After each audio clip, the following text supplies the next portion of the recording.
Good morning friend, કેમ છો બધા મજામાં? આજે આપણે ધોરણ 11 કોમર્સની અંદર એકાઉન્ટ સબ્જેક્ટની અંદર યુનિટ નંબર 1 અને એની અંદર મિત્રો પારિભાષિક શબ્દો ધોરણ 11 નામાના મૂળ તત્વો એકાઉન્ટ સબ્જેક્ટની અંદર અગાઉ આપણે જે લેક્ચર લીધું એની અંદર ખાતાના પ્રકાર, ઉધાર જમાના નિયમો, રોકડ કે ઉધાર વ્યવહાર નક્કી કરવાના નિયમો વિશે ચર્ચા કરી ચૂક્યા. આજે આપણે પારિભાષિક શબ્દો અહીંયા શરૂ કરીએ મિત્રો કે એકાઉન્ટની અંદર જે ટર્મિનોલોજી કહેવાય કે પારિભાષિક શબ્દો જેમ કે મૂડી કોને કહેવાય, ઉપાડ કોને કહેવાય, ગ્રાહકો એટલે દેવાદારો કોને કહેવાય, લેણદાર કોને કહેવાય, મિલકત, દેવું, જવાબદારી, બિનચાલુ મિલકત, ચાલુ મિલકત, ખર્ચ, મૂડી ખર્ચ, મહેસૂલી ખર્ચ, ઘસારો, ગાલખાદ, સદ્દર, નાદાર, ખાતું, ખરીદી, વેચાણ, સ્ટોક આ વગેરે મિત્રો વિશે આપણે સમજૂતી મેળવીશું. કારણ કે આ આપણો પાયો છે અને પાયો આપણે પરફેક્ટલી તૈયાર કરી દેવાનો છે. એટલે કે કોન્સેપ્ટ બેઝ તૈયાર કરવાનો છે આપણો. આ બેઝ છે મિત્રો, આ બેઝ પાયો આપણે પરફેક્ટલી રીતે સમજવાનો છે કે ભાઈ ખરીદી કોને કહેવાય. એક એક્ઝામ્પલ આપું. ₹25,000નો માલ ખરીદ્યો અને ₹25,000નું ફર્નિચર ખરીદ્યું. મિત્રો અહીંયા બંને ખરીદી કરી છે. એકમાં માલની ખરીદી છે અને એકમાં ફર્નિચરની ખરીદી છે. તો મિત્રો ખરીદ ખાતે અને ફર્નિચર ખાતે ક્યારે અસર આપવાની? તો મિત્રો અહીંયા તમને સમજાવું કે જ્યારે આપણે ધંધાની અંદર જેનો વેપાર કરતા હોય ને એ વસ્તુ ખરીદીએ કાં તો વેચીએ એને માલ કહેવાય. એટલે માલ ખરીદ્યો તો ખરીદ ખાતે ઉધાર થાય અને ફર્નિચર મિલકત ખરીદી તો ફર્નિચર જે તે મિલકત ખાતે ઉધાર થાય. એટલે મિત્રો આ ખૂબ જરૂરી છે. ધંધાનો માલિક ધંધો શરૂ કરવા માટે ₹25,000 રોકડા, 5,000નો માલ, 10,000નું ફર્નિચર લાવી ધંધો શરૂ કર્યો. મિત્રો તો આની અંદર માલિક ધંધાની અંદર લાવે છે, પછી રોકડ લાવતો હોય, માલ લાવતો હોય કે મિલકત લાવતો હોય, ધંધાની અંદર લાવે તો મૂડી ખાતે અસર અપાશે. માલિક આપનાર છે, આપનાર એટલે મૂડી ખાતે અહીંયા જમા થશે. અને જો કદાચ ધંધાનો માલિક ધંધામાંથી કઈ રોકડ લઈ જાય અથવા કઈ માલ કે મિલકત ધંધામાંથી અંગત વપરાશ માટે લઈ જાય તો એને ઉપાડ કહેવાય. લેનાર ખાતે ઉધાર, માલિક અહીંયા લેનાર છે એટલે ઉપાડ ખાતે અસર આપીશું. મિત્રો અગાઉ આપણે નિયમો જોઈ ગયા. વ્યક્તિના ખાતાનો નિયમ, લેનાર ખાતે ઉધાર, આપનાર ખાતે જમા. બિલકુલ રાઈટ. માલ મિલકત ખાતાનો નિયમ બોલો તો. હા, શું શીખવાડ્યું તું? મામી આવે તો ઉધાર અને મામી જાય તો જમા. મામી એટલે માલ કે મિલકત. મામી આવે તો ઉધારીશું અને મામી જાય તો જમા. મતલબ કે માલ કે મિલકત આવે તો ઉધાર અને માલ મિલકત જાય તો જમા. અને ત્રીજો નિયમ ઉપજ ખર્ચ ખાતાનો નિયમ. ધંધાની અંદર ઉપજો પણ થાય, આવકો પણ થાય અને સાથે સાથે ખર્ચ નુકસાન પણ થાય. તો ખર્ચ નુકસાન બોલો તો. ખર્ચ નુકસાન ઉધાર અને આવક લાભ જમા. બિલકુલ રાઈટ. તો આપણે આ પ્રમાણે ચાલીશું મિત્રો. એટલે બધાને કહું છું અહીંયા આ વિડીયો તમે જોતા રહેજો. ઘરે જઈને પણ આ વિડીયો અવારનવાર જોવાનો, સાથે સાથે બીજા મિત્રોને પણ, આપણા કોમર્સના મિત્રોને પણ શેર કરવાનો. આપણો પાયો છે, આ પાયો આપણો મજબૂત થશે. આ તમામે તમામ પ્રકરણ વાઇઝ, ચેપ્ટર વાઇઝ બધા જ વિડીયો આના બનશે. આ વિડીયો લેક્ચર તમને અનમોલ એજ્યુકેશન હબ નામની એપ્લિકેશન છે, એમાં અવારનવાર આવતા રહેશે નોટિફિકેશન. એટલે તમે ગૂગલ પ્લે સ્ટોરમાંથી Anmol education hub doctor Kanu ચૌધરીના સિમ્બોલ વાળી એપ્લિકેશન તમે ડાઉનલોડ કરી લેજો. ખ્યાલ આવી ગયો મિત્રો? ઓકે, ચાલો હવે ધ્યાન આપજો. આપણે પારિભાષિક શબ્દો જોઈએ. પારિભાષિક શબ્દોની અંદર સૌથી પહેલા જ ધંધાની અંદર વ્યવહાર થાય. ધ્યાન આપજો. પહેલો વ્યવહાર, ધંધાકીય વ્યવહાર, બિઝનેસ ટ્રાન્ઝેક્શન. કયું ટ્રાન્ઝેક્શન? The business transaction. બે કે તેથી વધુ વ્યક્તિઓ વચ્ચે ધંધા માટે વસ્તુઓ કે સેવાઓની રોકડમાં અથવા શાક મીન્સ કે ઉધાર, ફેરબદલી અથવા લેવડ દેવડ. તો બે કે તેથી વધારે વ્યક્તિઓ વચ્ચે તમે કોઈ પણ વસ્તુ લો અથવા કોઈ સેવા મેળવો. સેવા એટલે તમે મુસાફરી સેવા મેળવી, તમે હોટલમાં ગયા રોકાવા માટે, તમે કોઈની જોડેથી વકીલ ની ગાઈડલાઈન મેળવી, તમે હોસ્પિટલમાં ડૉક્ટર જોડે સેવા મેળવી, તમે કોઈ કોચિંગ ક્લાસમાં ગયા શિક્ષણ જ્ઞાનની સેવા મેળવી, તો મિત્રો આ વસ્તુ ત્યાં તમે સેવા મેળવશો, સામે બદલામાં રૂપિયા ફી આપશો એમને. તો વસ્તુ લો અથવા કોઈ સેવા મેળવો, પછી રોકડમાં એ તાત્કાલિક રૂપિયાની લેવડ દેવડ થાય, અથવા ભવિષ્યમાં એટલે કોઈ અઠવાડિયા પછી 10 દિવસ પછી તમે પૈસા આપો તો એ ઉધાર ફેરબદલી થાય. જે લેવડ દેવડ થાય એને ધંધાકીય વ્યવહાર કહેવાય. બીજી ભાષામાં સમજાવું એક જ લીટીમાં, ધંધાકીય વ્યવહાર એટલે ધંધાનું કૃત્ય, ધંધાની અંદર જે કાર્યો થાય એ ધંધાકીય વ્યવહાર જ થાય. બે પ્રકારના વ્યવહારો થાય છે. કેટલા પ્રકારમાં? બે પ્રકારના વ્યવહારો. એક બિનઆર્થિક વ્યવહારો અને બીજા આર્થિક વ્યવહારો. ધ્યાન આપજો, બિનઆર્થિક વ્યવહારો અને બીજા કયા? આર્થિક વ્યવહારો. તો બિનઆર્થિક વ્યવહાર એટલે શું? તો જુઓ મિત્રો, એવા વ્યવહારો જેમને નાણાંના મૂલ્યમાં માપી શકાય. એવા વ્યવહારો નાણાંના મૂલ્યમાં માપી શકાતા નથી. આપણે માપવા જઈએ તો નાણાંના મૂલ્યમાં માપી શકાતા ન હોય તેવા વ્યવહારોને બિનઆર્થિક વ્યવહાર કહેવાય. અને એનાથી વિરુદ્ધમાં કે આર્થિક વ્યવહાર, ધંધાના એવા વ્યવહારો જેમને નાણાંના મૂલ્યમાં માપી શકાય, જ્યાં નાણાંની લેવડ દેવડ રોકડમાં કે ઉધાર ભવિષ્યમાં થવાની. ઉધાર મતલબ કે નાણાંની ચૂકવણી ભવિષ્યમાં કોઈ ચોક્કસ તારીખે થશે, તેને આર્થિક વ્યવહાર કહે છે. સમજાય મિત્રો? અહીંયા ખાસ માપી શકાતા નથી અને આને માપી શકાય. જો નાણાંના મૂલ્યમાં માપી શકાતા ના હોય એને બિનઆર્થિક વ્યવહાર, અને માપી શકાય તેને આર્થિક વ્યવહાર કહેવાય. ક્લિયર?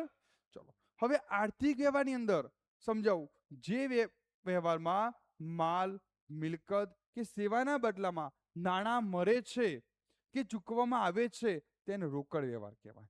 મિત્રો અહીંયા ધ્યાન આપજો, રોકડ વ્યવહાર અને ઉધાર વ્યવહાર, આ શબ્દ સમજો. આ બે ટોપિક જુઓ. રોકડ વ્યવહાર કોને કહેવાય અને ઉધાર શાખનો વ્યવહાર કોને કહેવાય, ઉદાહરણ સહિત સમજાવ્યું છે મિત્રો. અહીંયા મેં જે વ્યવહારમાં માલ, મિલકત કે સેવાના બદલામાં નાણાં મળે છે કે ચૂકવવામાં આવે છે, તમે કોઈ વસ્તુ ખરીદો તો ચૂકવો પૈસા, અથવા તમે કોઈ વસ્તુ કે સેવા આપો તો સામે પૈસા કે ફી લો, તો જ્યારે નાણાં મળે અથવા ચૂકવવામાં આવે તેને રોકડ વ્યવહાર કહેવાય. મતલબ નાણાંની ચૂકવણી તાત્કાલિક થાય તેવા વ્યવહારને રોકડ વ્યવહાર કહેવાય. 15,000નો માલ રોકડેથી ખરીદ્યો. જુઓ મિત્રો, રોકડેથી ખરીદ્યો, રોકડ વ્યવહાર. 400 રૂપિયા મજૂરી ચૂકવી, મતલબ મજૂરી ચૂકવાઈ ગઈ, રોકડ વ્યવહાર. 2,000 બેંકમાં ભર્યા, તમારા જોડેથી પૈસા બેંકમાં ગયા, રોકડ વ્યવહાર. તો ખ્યાલ આવી ગયો મિત્રો? જ્યારે ઉધાર વ્યવહારની અંદર પહેલા એનો અર્થ સમજો. ઉધારનું બીજું નામ શાખ. શાક નહીં, સબ્જી નહીં, શાખ, ક નહીં, ખ. વર્તમાનમાં માલ, મિલકત કે સેવાનું ખરીદ વેચાણ થાય. હાલ આપણે આજે જ્યારે વ્યવહાર કરીએ, તાત્કાલિક વર્તમાનની અંદર જે કોઈ વ્યવહાર થાય, પછી ખરીદીનો કે વેચાણનો, અને ભવિષ્યમાં નાણાં લેવામાં કે ચૂકવવામાં થાય તેવા વ્યવહારને ઉધાર કે શાખનો વ્યવહાર કહેવાય. મતલબ ભવિષ્યમાં તમે વાયદો કરો કે હું 1 મહિને કે 10 દિવસ કે કાલે કે હમણાં આપું છું, હાલ નથી પણ હમણાં આપું છું, તો પણ હાલ એ વ્યવહાર ઉધાર થયો. કેમ? હમણાં આપું છું પણ તમે હમણાં આપ્યા નથી. હોય છે ને ઘણા, કાલે આપું છું, કાલ પડે જ નહીં, હમણાં આપું છું, હમણાં પડે જ નહીં. એવા મિત્રો, એવા વ્યવહારો તમને થવા લાગશે. તો એ બધા ઉધાર વ્યવહાર છે કે જેમાં નાણાંની ચૂકવણી ભવિષ્યમાં થવાની હોય. રૂપિયા 15,000નો માલ શ્રેયાંશ પાસેથી 1 માસની શાખ ઉપર ખરીદ્યો.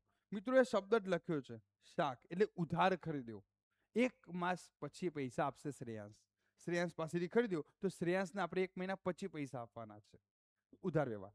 તુષારને રૂપિયા 20,000નો માલ વેચ્યો. અહીંયા મિત્રો રોકડ, બેંક કે ચેકનો ઉલ્લેખ નથી. તુષારને 20,000 રૂપિયાનો માલ વેચ્યો છે. અહીંયા આપણે રોકડથી વેચ્યો ના, ચેકથી વેચ્યો ના, તુષારને વેચ્યો. તુષાર સામેવાળો પક્ષકાર, લેનાર વ્યક્તિ છે, એટલે વ્યવહાર કેવો કહેવાશે? ઉધાર વ્યવહાર કહેવાશે. હવે એની અંદર મિત્રો આંતરિક વ્યવહાર અને બાહ્ય વ્યવહાર આવશે, તો એ જોઈ લઈએ આપણે. આંતરિક વ્યવહાર એટલે શું? જે ધંધામાં જ થતા હોય. આંતરિક વ્યવહાર એટલે ક્યાં થતા હોય? ધંધામાં જ થતા હોય છે. આ યાદ રાખજો. જેવા કે કુદરતી માલનું નુકસાન થાય, મિલકત પર ઘસારો વગેરે ધંધાના આર્થિક પણ બિન રોકડ વ્યવહારો છે આર્થિક પણ બિન રોકડ. સમજાવું તમને. વરસાદથી ₹5,000નો માલ પલળી ગયો.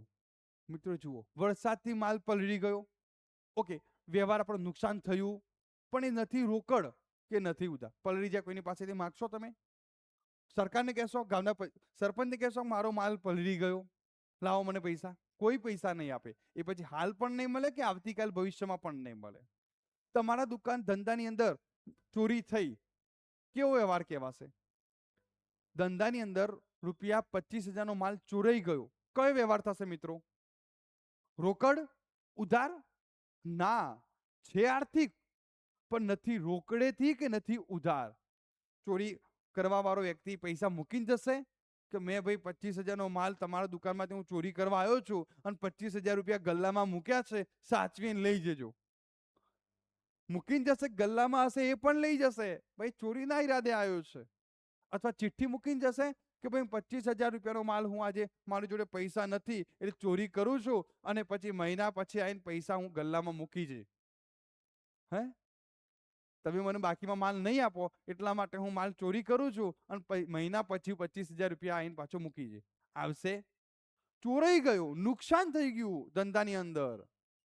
એ પૈસા આજે પણ નથી આવવાના કે આવતીકાલે પણ નથી આવવાના. તો મિત્રો આવા વ્યવહારને આંતરિક વ્યવહાર કહેવાય. હું કેટલાક બીજા વ્યવહારો આપું છું. આગથી ₹1,000નો માલ નાશ પામ્યો, નુકસાન થયું. ફર્નિચર પર 5,000 ઘસારો ગણવો, બિન રોકડ છે. ફર્નિચરની વેલ્યુ દર વર્ષે ક્રમશઃ ઘટાડો થશે. હું ઘસારાની વ્યાખ્યા આગળ સમજાવું છું. મિલકતની કિંમતમાં ક્રમશઃ અથવા કાયમી ધોરણે થતો ઘટાડો, તો ફર્નિચર પર ઘસારો. જે વ્યવહાર ધંધાના અન્ય પક્ષકારો વચ્ચે થતા હોય, અન્ય પક્ષકારો ધંધા બહારના વ્યક્તિઓ પાસે, તેવા વ્યવહારોને કેવા વ્યવહાર કહેવાય? બાહ્ય વ્યવહાર કહેવાય છે. જેમ કે માલ કે મિલકતનું ખરીદ વેચાણ, બેંકમાં ધંધાની લેવડ દેવડ વગેરે બાહ્ય વ્યવહારો આર્થિક વ્યવહારો હોય છે. જેમ કે શ્રેયાંશને 15,000 ચૂકતે કર્યા. આપણે શ્રેયાંશ પાસેથી માલ ખરીદ્યો હતો, હવે એને ₹15,000 ચૂકતે કર્યા, રોકડ જાય છે, બાહ્ય વ્યવહાર. બેંકમાં તે ₹5,000 ઉપાડ્યા. આપણે બેંકની અંદર જ્યારે પૈસા મૂકીએ અથવા પૈસા ઉપાડીએ તો મિત્રો કેવા વ્યવહારો છે? બાહ્ય વ્યવહારો છે. ખ્યાલ આવી ગયો? ત્યાર પછી બનાવ, ઇવેન્ટ. ધંધાના જ વ્યવહારમાંથી ઉદ્ભવેલ પરિસ્થિતિ અથવા પરિણામ. શું પરિસ્થિતિ ઉદ્ભવી, શું પરિણામ મળ્યું કે જેને આપણે બનાવ અથવા ઘટના કહીએ છીએ? સમજાવું, ઉદાહરણ સાથે સમજાવું. આપણે ₹15,000નો માલ શ્રેયાંશ પાસેથી ખરીદ્યો હતો. જુઓ, કેટલાનો માલ ખરીદ્યો હતો શ્રેયાંશ પાસેથી? 15,000નો. મજૂરીના કેટલા ચૂકવ્યા? ₹400 રોકડા ચૂકવ્યા. જે તુષારને ₹20,000માં માલ વેચ્યો, એ જ માલ આપણે તુષારને વેચ્યો ₹20,000. ખરીદ્યો તો કેટલામાં? 15,000. મજૂરીના કેટલા ચૂકવ્યા? 400. તો આપણને એ માલ આપણે સુધી ₹15,400 આપણી પડતર કિંમત થઈ. તુષારને કેટલામાં વેચ્યો? 20,000માં. તો પરિણામ શું મળ્યું મિત્રો? જુઓ, હવે ₹20,000 આવક થઈ, એમાંથી 15,400 ખર્ચો થયો, ખરીદી પાછળ પડતર થઈ આપણી 15,400. તો પરિણામ શું મળ્યું? નફો મળ્યો. શું મળ્યું મિત્રો? નફો. કેટલાનો? 4,600. તો ધંધાની અંદર જે કાર્ય કરી રહ્યા છે એની અંદર નફો પણ થાય અને ક્યારેક નુકસાન પણ થાય. તો આ વ્યવહારની અંદર પરિણામ શું મળ્યું? ₹20,000 વેચ્યો, જે પડતર હતી આપણી 15,000માં, ખરીદી વત્તા ખર્ચો 15,400 પડતર હતી. તો વેચાણમાંથી પડતર બાદ કરવાથી નફો મળે. ખ્યાલ આવી ગયો? તો પરિણામ શું મળ્યું? ખ્યાલ આવ્યો મિત્રો તમને? ત્યાર પછી ત્રીજા પારિભાષિક શબ્દો છે મૂડી. મૂડી એટલે શું મિત્રો? મૂડી કેપિટલ, જેને ઇંગ્લિશમાં કેપિટલ કહેવામાં આવે છે. ધંધાનો માલિક ધંધો શરૂ કરવા, જે કોઈ માલિક ધંધો શરૂ કરવા માંગતો હોય અથવા ધંધાના વિસ્તરણ માટે જે કંઈ માલ, મિલકત કે રોકડ ધંધામાં લાવે છે, મેઇન પોઈન્ટ, ધંધામાં લાવે છે તેને મૂડી તરીકે ઓળખવામાં આવે છે. મિત્રો, ધંધાનો માલિક ધંધો શરૂ કરવા માટે અથવા ધંધાના વિસ્તરણ ડેવલપ કરવા માટે અંગત માલ, મિલકત કે રોકડ ધંધામાં લાવે. યાદ રાખજો, માલ, મિલકત કે રોકડ ધંધામાં લાવે તેને શું કહેવાય? મૂડી, કેપિટલ. એકાકી વેપારી વાળો મતલબ એકાકી વેપારી એક જ વેપારી હોય, એક જ માલિક હોય, ધંધાનો માલિક એક જ હોય, તેના માટે મૂડી શબ્દ માલિક આપે છે. ત્યાં મૂડી શબ્દ વપરાય. એકાકી વેપારી હશે ત્યાં કયો શબ્દ વપરાશે? મૂડી.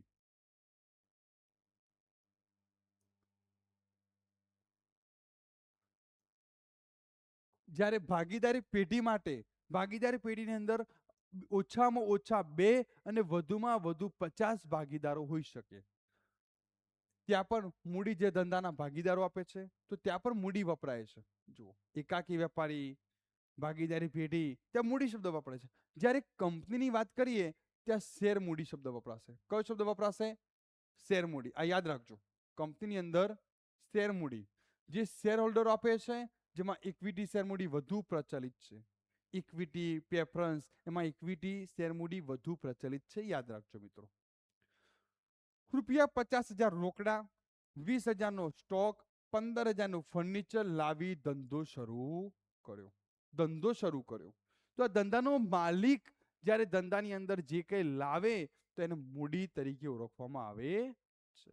હવે આનાથી વિરુદ્ધમાં મિત્રો, ધંધાનો માલિક અંગત વપરાશ માટે ધંધામાંથી માલ લઈ જાય, કદાચ મિલકત લઈ જાય કે ક્યારેક રોકડ લઈ જાય તો એ ધંધામાંથી તેને શું કર્યું કહેવાય? બિલકુલ રાઈટ, ઉપાડ. ડ્રોઈંગ્સ. તો ધંધાના માલિક દ્વારા જે કંઈ માલ, મિલકત કે રોકડ પોતાના અંગત વપરાશ માટે ધંધામાંથી લઈ જવામાં આવે તેને ઉપાડ તરીકે ઓળખવામાં આવે છે. ધંધાના માલિક દ્વારા જે કંઈ માલ, મિલકત કે રોકડ પોતાના અંગત વપરાશ માટે ધંધામાંથી લઈ જવામાં આવે તેને ઉપાડ તરીકે ઓળખવામાં આવે છે. ખ્યાલ આવી ગયો મિત્રો? ત્યાર પછી ઉપાડના પરિણામે મૂડીમાં શું થાય? બોલો. ધંધાનો માલિક ધંધામાંથી જેમ ઉપાડ કરશે એટલે એની મૂડી શું થશે? ઘટશે. આ વસ્તુ યાદ રાખજો, ઉપાડના પરિણામે મૂડીમાં ઘટાડો થાય. તમને કોઈને પ્રશ્ન પૂછ્યો કે કોમર્સમાં છે, હા, હવે ધંધાનો માલિક ઉપાડ કરે તો ઉપાડના પરિણામે મૂડી શું થાય? વધે કે ઘટે? તો ઉપાડથી મૂડી ઘટે. ઉપાડ શબ્દ એકાકી વેપારી અને ભાગીદારી પેઢીમાં ઉપયોગમાં લેવામાં આવે છે, કંપનીમાં નહીં. માલિક ધંધાને મૂડી આપે. આ યાદ રાખજો, માલિક જે છે એ ધંધાને મૂડી આપે, જ્યારે ધંધો માલિકને ઉપાડ આપે છે. બંને અલગ વ્યક્તિ છે. એક બાજુ માલિક અને એક બાજુ ધંધો. માલિક ધંધાની અંદર મૂડી આપે અને કદાચ પૈસાની જરૂર પડી માલિકને તો ધંધો માલિકને ઉપાડ આપે છે. તો ધંધો માલિકને ઉપાડ આપે છે. એક એક્ઝામ્પલ લઈએ. પુત્રની ટ્યુશનની ફીના ₹5,000 રોકડા અને 2,000 નો માલ અંગત વપરાશ માટે લઈ ગયા. 2,000 નો માલ અંગત વપરાશ માટે લઈ ગયા. તો મિત્રો, અહીંયા રોકડ પણ ઉપાડ કર્યો છે અને માલનો પણ ઉપાડ કર્યો છે. માલ પણ લઈ ગયા અને અહીંયા રોકડા પણ લઈ ગયા. તો આ શું કર્યો? અંગત વપરાશ માટે, એટલે ઉપાડ કર્યો કહેવાશે મિત્રો.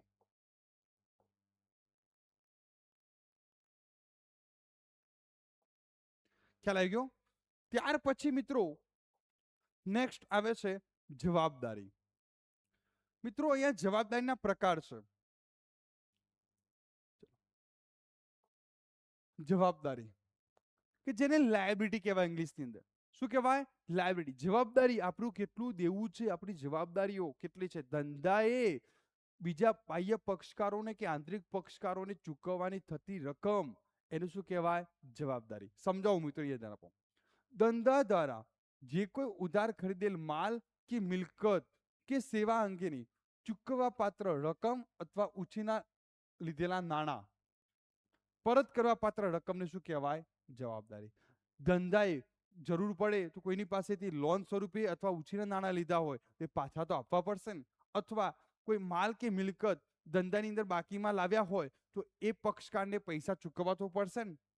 તો જે કોઈ પૈસા ચૂકવવાના હોય એ તમામ શું કહેવાય? જવાબદારી, દેવું. મિત્રો, ધંધાએ આ રકમ ભવિષ્યમાં ચૂકવવાની હોય છે. જો તાત્કાલિક ચૂકવી દીધી હોય તો રોકડ વ્યવહાર થઈ જશે, પણ ઉધાર જે વેચાણ ખરીદી કરી હોય કે ઉધાર કોઈ મિલકત ખરીદી હોય તો એના પૈસાને ચૂકવવા તો પડશે ને. તો આ રકમ ભવિષ્યમાં ચૂકવવાની હોય છે. જ્યાં સુધી, ધ્યાન રાખજો, જ્યાં સુધી રકમ ચૂકવવામાં ન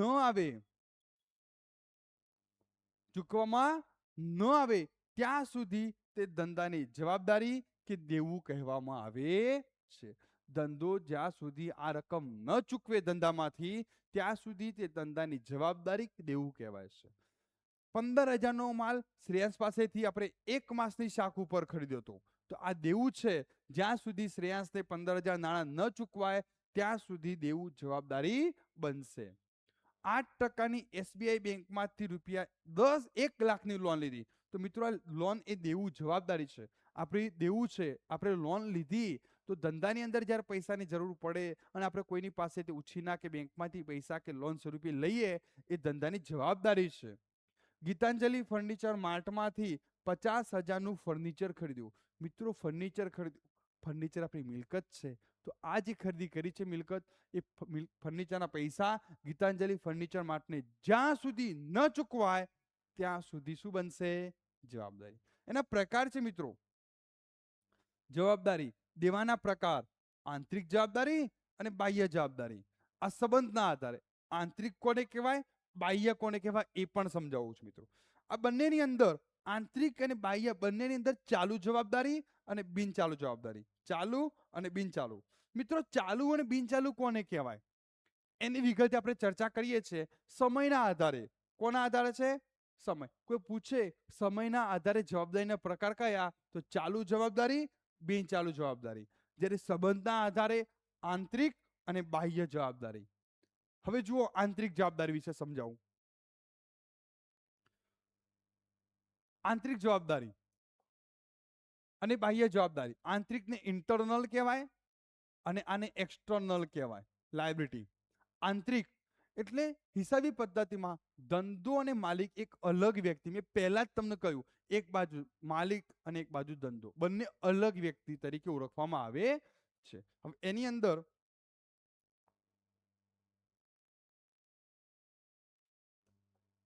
ધંધાએ માલિકને ચૂકવવાની રકમ જે ધંધાની આંતરિક જવાબદારી કહેવાય મિત્રો. જેટલું પણ રકમ કે જે કોઈ રકમ ચૂકવવાની બાકી હોય ધંધાએ માલિકને, એ એની આંતરિક જવાબદારી છે.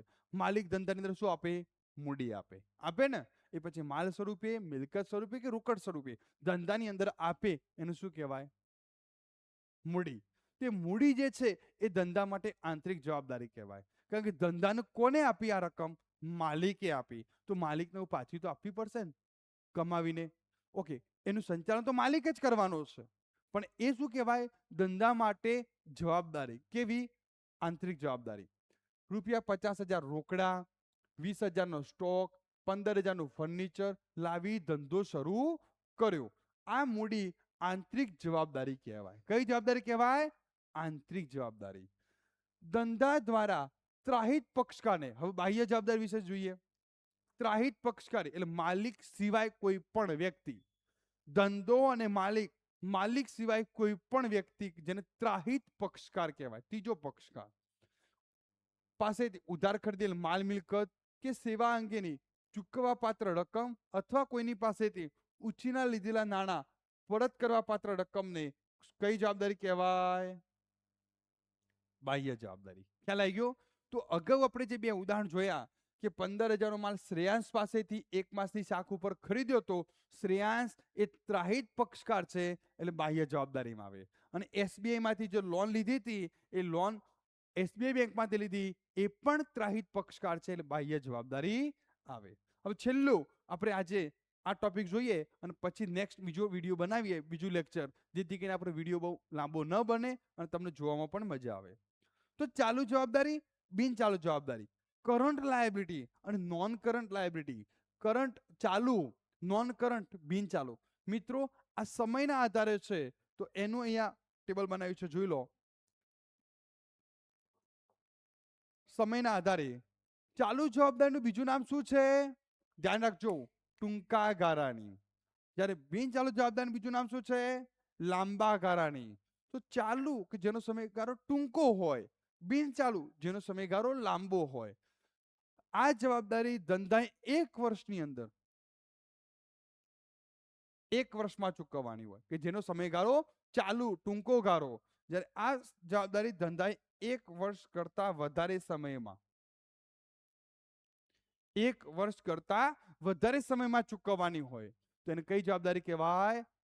બિન ચાલુ લાંબા ગાળાની જવાબદારી. એક્ઝામ્પલ આપું.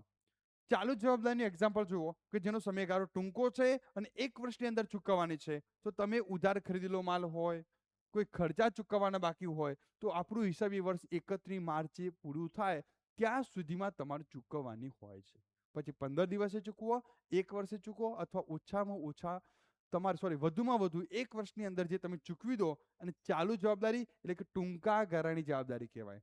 જ્યારે બિન ચાલુ જવાબદારી કે જેને લાંબા ગાળાની જવાબદારી, એની અંદર બેંકમાંથી લોન લીધી હોય કે તમે ડિબેન્ચર બહાર પાડ્યા હોય તો ડિબેન્ચરના નાણાં કે લોનના નાણાં તમારે 1 વર્ષ પછી તમારે પરત કરવાના હોય, 3 વર્ષ, 5 વર્ષ, 10 વર્ષ, 15 વર્ષ, તો એ જવાબદારને લાંબા ગાળાની જવાબદારી કહેવાય. તો મિત્રો ખ્યાલ આવી ગયો. આપણે આજે ધંધાકીય વ્યવહાર, ત્યાર પછી બનાવ, ત્યાર પછી મૂડી, ત્યાર પછી ઉપાડ, ત્યાર પછી જવાબદારીઓમાં આંતરિક બાહ્ય જવાબદારી અને ચાલુ જવાબદારી અને બિન ચાલુ જવાબદારી જોઈ. હવે પછી નેક્સ્ટ લેક્ચરમાં આપણે મિલકતો તરફથી જોઈએ. ઓકે મિત્રો, બધા જ વિડીયો જોતા રહેજો અને તમારા મિત્રોને મોકલતા રહેજો અનમોલ એજ્યુકેશન હબ નામની એપ્લિકેશન પર.